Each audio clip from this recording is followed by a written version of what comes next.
क्या भगवान राम और कृष्ण ने सच में पृथ्वी पर जन्म लिया था? इस बात के क्या प्रमाण है? दरअसल बहुत सारे प्रमाण हैं। आज भगवान श्री कृष्ण के बारे में बात करते हैं, अन्यथा उत्तर बहुत लंबा हो जाएगा। आस्था को अलग रखकर ठोस तर्क पर आधारित उत्तर देने की मेरी कोशिश रहेगी। श्री कृष्ण के बारे में सारी जानकारी मुख्यतः 11 पुराण और महाभारत में मिलती है। इसमें महाभारत सबसे प्राचीन है। इसका स्वीकार सभी विद्वानों ने किया है।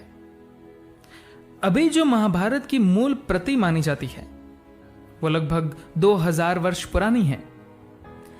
लेकिन याद रहे कि यह पहली बार लिखी गई महाभारत नहीं है, मतलब ये इससे भी काफी पुरानी है।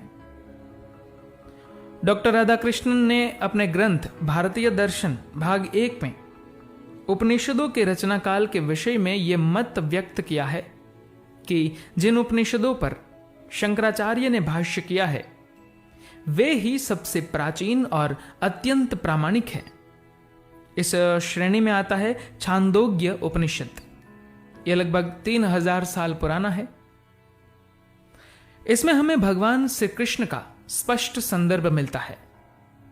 इस उपनिषद में घोर आंगिरस नामक ऋषि ने देवकी पुत्र कृष्ण से कहा कि अंतिम समय में इंसान को चाहिए कि वह इस 3 शरण में आए कि आप अच्युत हो, आप अक्षर हो और आप ही जीवन हो। इससे पता चलता है कि उस समय भगवान श्री कृष्ण की क्या और कैसी ख्याति थी।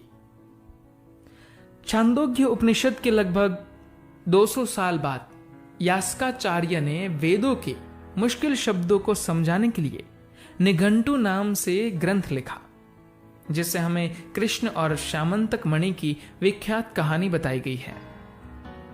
बोधायन धर्म सूत्र में कृष्ण के 12 नामों के बारे में जानकारी दी गई है, जिसमें केशव, गोविंद और दामोदर जैसे नामों का उल्लेख मिलता है। इसी समय लगभग 2400 साल पहले बौद्ध धर्म ग्रंथ खुड्डुक निकाय के महानिदेश सूत में वासुदेव और बलदेव की उपासना के बारे में जानकारी दी है। व्याकरण के पथ प्रदर्शक पाणिनि ने अपने अष्टाध्यायी ग्रंथ में वासुदेव और अर्जुन का उल्लेख किया है।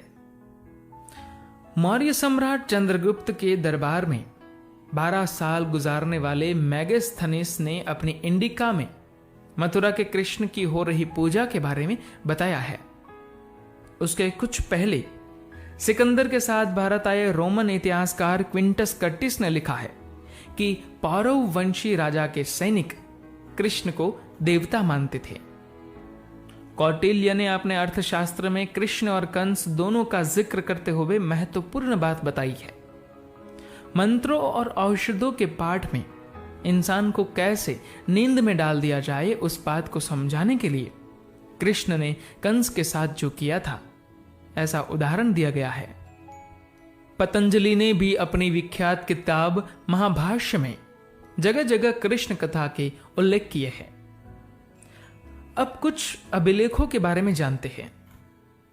मध्य प्रदेश में भिलसा के पास बेसनगर में एक 2000 वर्ष से ज्यादा पुराना गरुड़ स्तंभ खड़ा है, जिसमें देवाधिदेव वासुदेव ऐसा जिक्र मिलता है। राजस्थान के चित्तौड़गढ़ जिले में घोसुंडी और हाथीबाड़ा में ऐसे ही अभिलेख मिले हैं, जिसमें संकर्षण और वासुदेव की पूजा की बात कही गई है। महाराष्ट्र के ठाणे के करीब नाना घाट गुफा में संक्रमण, वासुदेव और 4 लोकपालों को नमन किया गया है। यह अभिलेख 2000 वर्ष पुराना माना जाता है। मथुरा के पास मोरा गांव में भी ऐसा ही एक अभिलेख मिला है।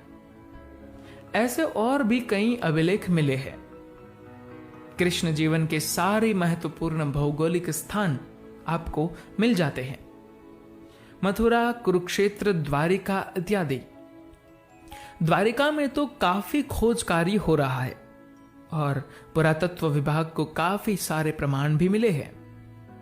भालका तीर्थ, जहां भगवान कृष्ण की मृत्यु हुई थी, वह भी गुजरात के प्रभास पाटन के पास है।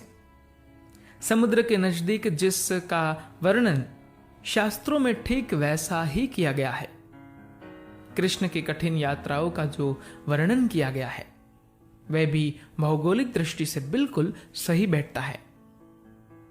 यहां पर यह भी बताना चाहता हूं कि महाभारत के बाद सबसे प्राचीन ग्रंथ हरिवंश है।